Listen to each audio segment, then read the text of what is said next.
حدیث پاک میں یہ ہے کہ گناہ کرتا ہے بندہ، پھر توبہ کرتا ہے، پھر گناہ کرتا ہے، پھر توبہ کرتا ہے، یہ کرتا رہتا ہے۔ فرشتے اللہ کی بارگاہ میں عرض کرتے ہیں کہ مولا یہ تو بار بار وہی کرتا ہے، پھر توبہ کرتا ہے۔ اگر ہمارے ساتھ کوئی غلطی ایک بار دو بار کر دے، تیسری بار تو ہم اسے چھوڑیں گے بھی نہیں۔ انسانوں کی طبیعت تو یہی ہے۔ لیکن بندہ جب بار بار ایک خطا کرتا ہے اور پھر توبہ کرتا ہے، پھر خطا پھر توبہ، تو فرشتے جب اللہ کی بارگاہ میں یہ عرض کرتے ہیں کہ مولا یہ ہر بار یہی کرتا ہے، تو جانتے ہیں پروردگار عالم کیا فرماتا ہے؟ ارشاد فرماتا ہے اے میرے فرشتوں، میرا بندہ مجھے رحمان سمجھتا ہے، اس لیے بار بار توبہ کرتا ہے،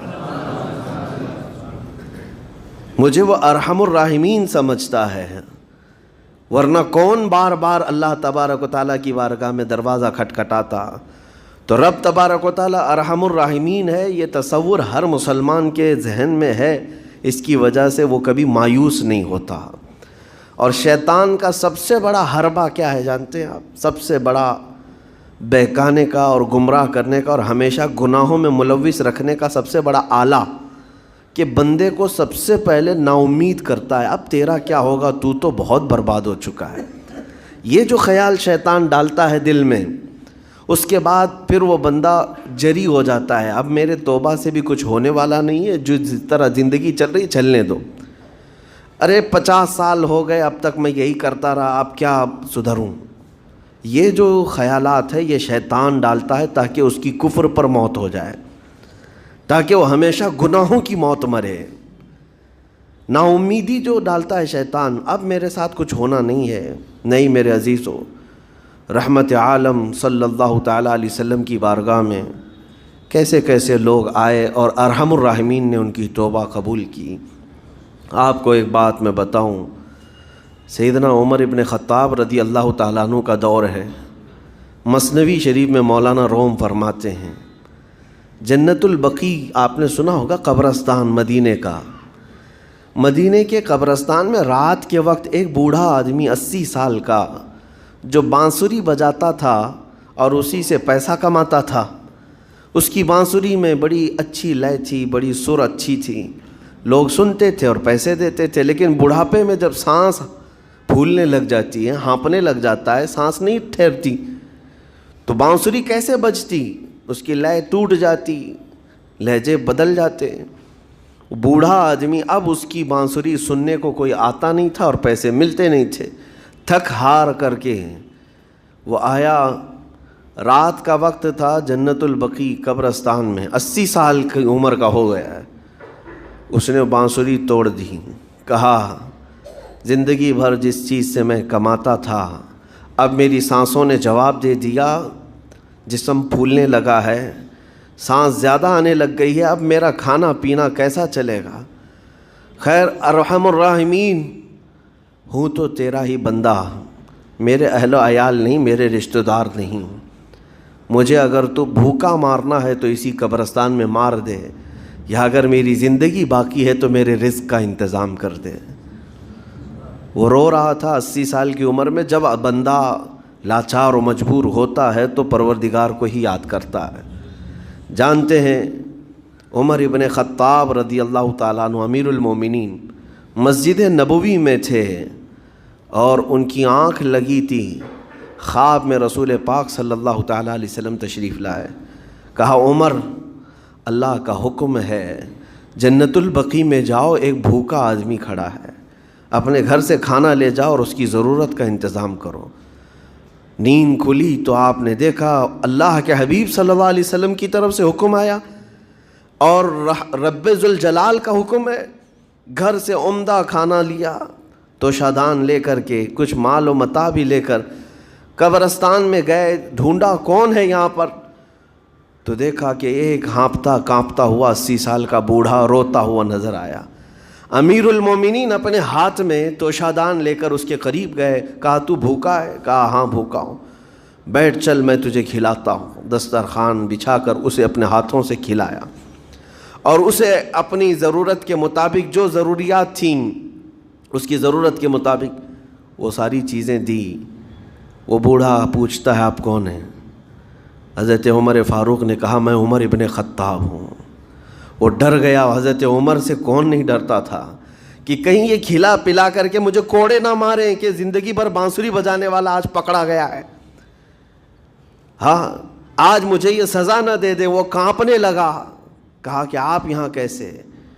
حضرت امیر المومنین کہتے ہیں میں خود نہیں آیا, مجھے اللہ کے رسول نے بھیجا, اور رب تبارک و تعالیٰ کا حکم آیا تھا کہ تو بھوکا ہے اور تو نے رزق مانگا ہے اور مجھے تیرے رزق دے کر کے بھیجا گیا ہے.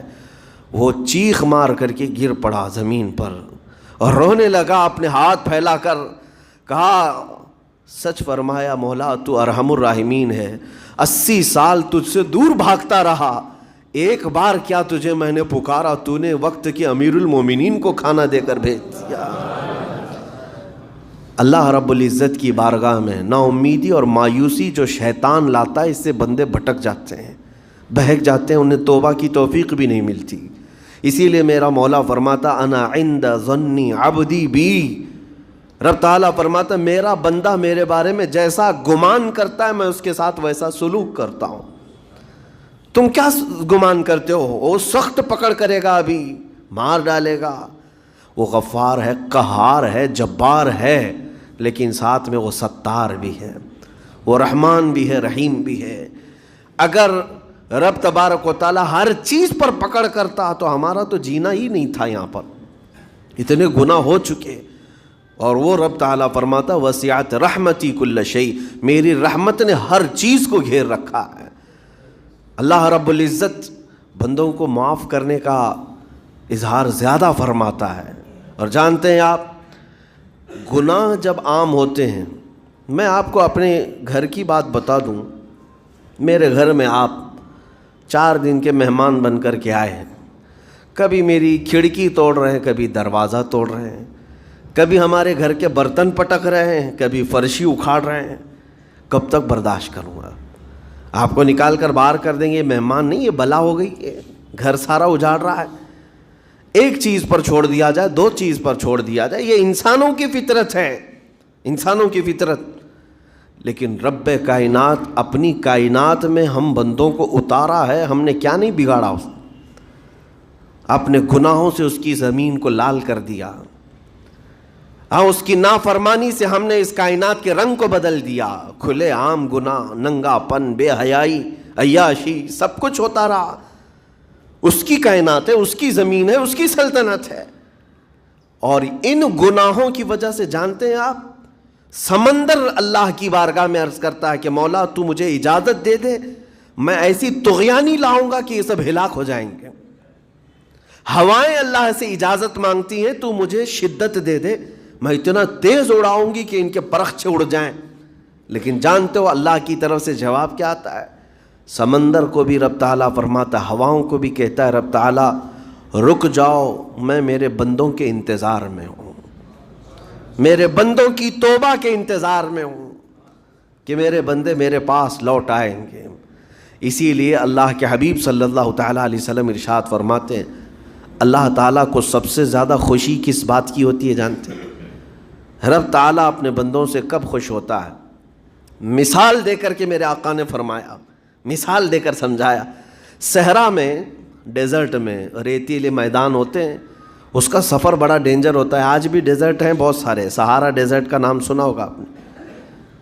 ہم گئے ہیں 200-250 کلومیٹر تک آپ چلتے رہو گاڑی, نہ ایک درخت نظر آتا ہے, نہ پہاڑ نظر آتا ہے, نہ گھر نظر آتا ہے, کچھ بھی نہیں. اس طرف میدان ریت کا اور آسمان لگا ہوا دکھتا ہے, ادھر بھی آسمان, تنہا ہم اکیلے نظر آتے رہتے ہیں. صحرا کا جو سفر ہوتا ہے بہت کٹھن ہوتا ہے.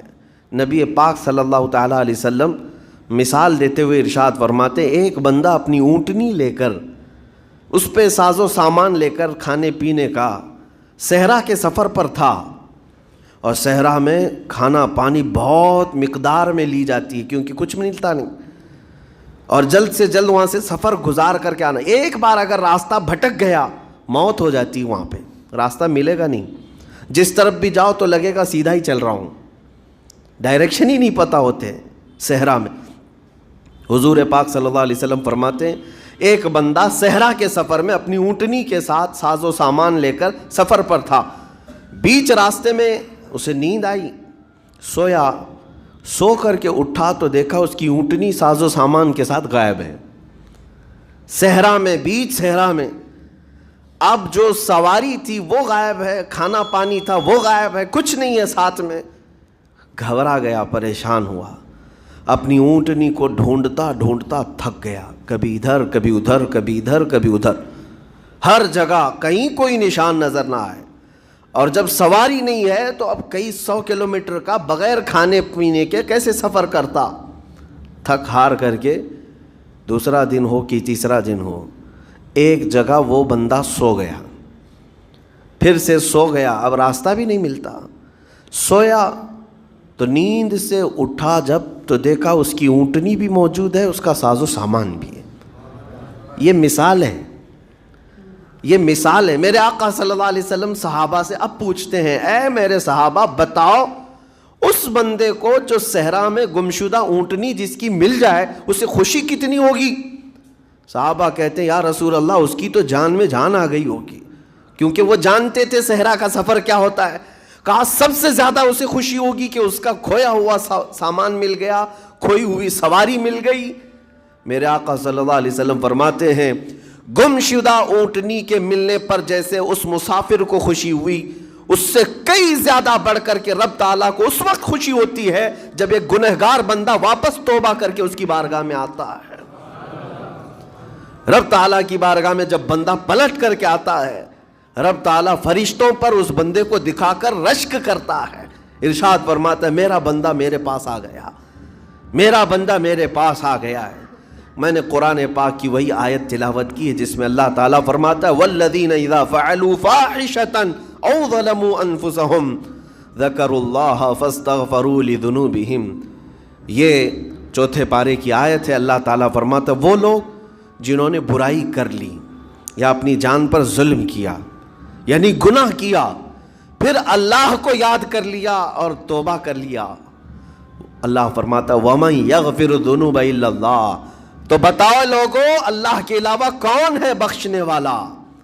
لیکن شرط رب تعالیٰ یہ فرماتا وَلَمْ يُصِرُّوا عَلَى مَا فَعَلُوا وَهُمْ يَعْلَمُونَ، لیکن ایک بات ہے کہ وہ جس چیز سے توبہ کر کے آ رہے ہیں اس پر پھر مزید اصرار کر کے جمے نہ رہیں، چھوڑ دیں ایک بار، جان بوجھ کر کے پھر اس چیز پر نہ لگے رہیں۔ یہ آیت کب نازل ہوئی تھی میں آپ کو بتاؤں، دو صحابہ تھے، دونوں گہرے دوست تھے، بہت ہی گہرے دوست، مدینے کے رہنے والے۔ اس میں سے ایک صحابی تجارت کے لیے جا رہے تھے اور ان کے گھر بار میں ان کی بیوی تھی بس اور کچھ نہیں، تو اپنے دوست سے کہا کہ میں جا رہا ہوں، مجھے آنے میں تاخیر ہو سکتی ہے، میرے گھر پر اگر کبھی سودا سلف لانے کی ضرورت پیش آئی تو میری بیوی کو یہ پہنچا دینا ساز و سامان۔ یہ کہہ کر کے وہ تجارت پہ چلے گئے۔ جو دوست صحابی تھے، دیکھیں صحابہ کے بہت سارے کام امت کے لیے درس ہیں، قیامت تک آنے والے مسلمانوں کے لیے وہ مشعل راہ ہیں۔ تو وہ جو دوست صحابی تھے سودا سلف لے کر کے گھر جایا کرتے تھے اپنے دوست کی بیوی کو پہنچانے کے لیے۔ ایک دن ایسا ہوا کہ شیطان نے ورغلایا اور سودا سلف سامان لے کر گھر گئے۔ ان کی خاتون باہر آئی دوست کی، انہوں نے اس خاتون کا صرف ہاتھ پکڑ لیا، ہاتھ پکڑ لیا، اور وہ عورت چونکہ مدینے کی رہنے والی صحابیہ ہیں اپنا ہاتھ تو چھڑا لیا، لیکن وہ چیخ مار کر رونے لگی کہ جس پر میرے شوہر نے سب سے زیادہ اعتماد کیا، تم تو جگری دوست بھائی کی طرح تھے، ہاتھ کیسے بڑھا دیا؟ تو اس صحابی کو فوراً احساس ہو گیا کہ میں بہت بڑی خطا کر گیا، میرے بھائی اور میرے دوست کی امانت میں نے خیانت کر دیا، اس نے مجھ پر بھروسہ کیا تھا اور اس کی بیوی کا میں نے ہاتھ پکڑ لیا۔ بس اتنی سی بات تھی، وہ خاتون بھی رونے لگ گئی کہ میرے ساتھ کیا ہوا، یہ صحابی بھی رونے لگ گئے، احساس فوراً ہو گیا کہ میں نے غلط کیا ہے، سودا سلف لانے کے وقت مجھ سے غلطی ہو گئی، خطا ہو گئی۔ اب اس خطا کی وجہ سے وہ کرتے کیا، ان کو تو ڈر یہ تھا کہ میں اپنے دوست کو منہ دکھانے کے بھی قابل نہیں، اور نہ ہی میں یہ چیز کسی کے سامنے ذکر کر سکتا ہوں، کیا کروں؟ تو مدینہ چھوڑ کر کے چلے گئے پہاڑیوں میں، اور بغیر کھانا پانی سب کچھ بھی نہیں تھا، پہاڑیوں کے بیچوں بیچ رہنے لگے اور صرف روتے تھے اور گر جاتے تھے، اور کمزوری آ گئی جسم میں، اٹھنے پھرنے کی بھی طاقت نہیں تھی۔ اب وہ دوست ان کے صحابی تجارت سے واپس آئے، گھر میں آتے ہی ان کی خاتون نے بتا دیا کیا معاملہ پیش آیا۔ وہ بہت جلال میں آئے اور کہا کہ میرا دل ٹوٹ گیا، آج میری کمر ٹوٹ گئی، جس کے ساتھ ہم نے پوری زندگی بتائی آج اس نے میری عورت کے ساتھ ایسا کیسے کیا۔ بہرحال انسان ہے، خطا ہوتی ہے، انسان ہے، بھولنا اور خطا کرنا اس کی عادت ہے۔ اب ان کو دل میں تو بہت تکلیف ہوئی، کروں کیا، لیکن وہ صحابی تھے، انہوں نے کہا یہ معاملہ سیدھے حضور پاک کی بارگاہ میں رکھتا ہوں۔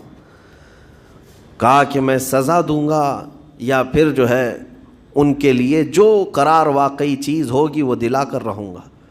بارگاہ مصطفیٰ صلی اللہ تعالیٰ علیہ وسلم میں تشریف لائے، عرض کیا کہ آقا ایسا ایسا ہو گیا، میرے معتمد ساتھی نے میرے گھر میں ایسا معاملہ کر دیا۔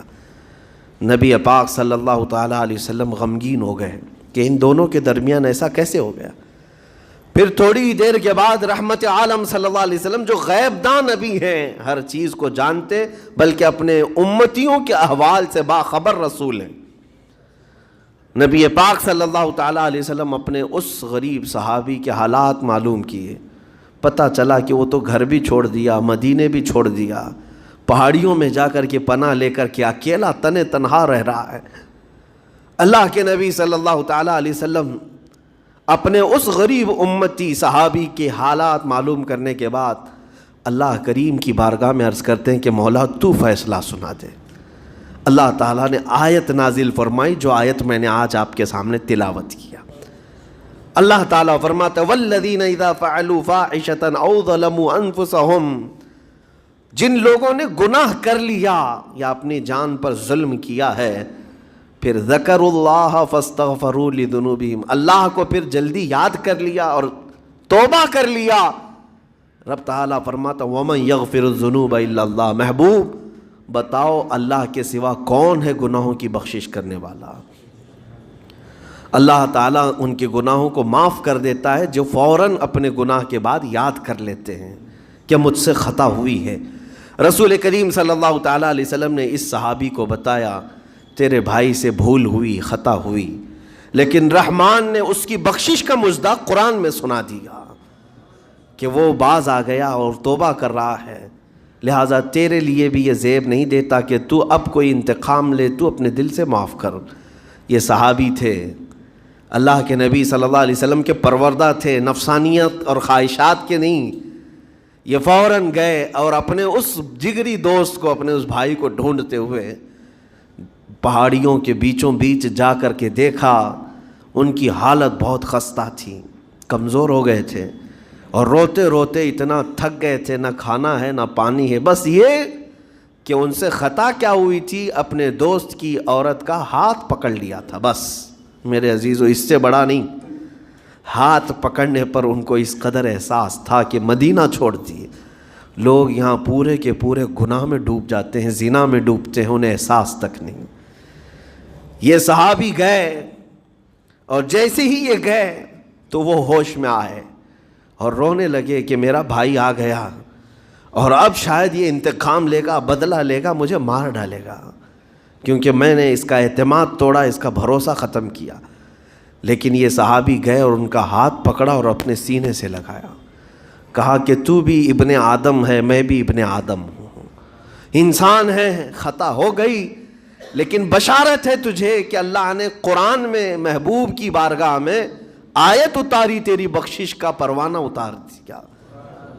وہ اس قدر خوش ہوئے کہ اس صحابی کو تھام لیا اور کہا میں تو مایوس ہو کر پورے گھر بار سب چھوڑ کر کے آیا تھا، لیکن میرا رحمان خدا بندوں کو کبھی چھوڑتا نہیں، کبھی اکیلا ہونے نہیں دیتا، وہ مایوس نہیں کرتا۔